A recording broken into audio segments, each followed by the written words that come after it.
Hello everyone, just got home from work. Tingnan nyo, may markings pa ng bonnet ko. Kaasar. Ngayon, tatry ulit natin mag-exercise. Kakagaling ko lang galing work. So I started work 7 o'clock in the morning.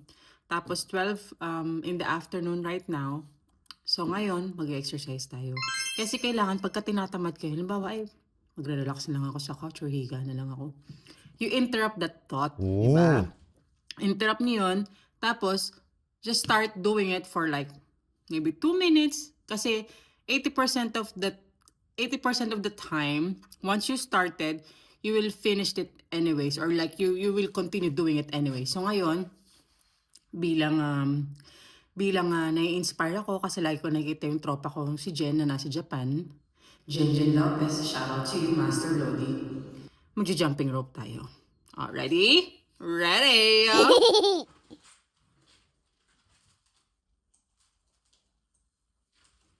Nakikita niyo to?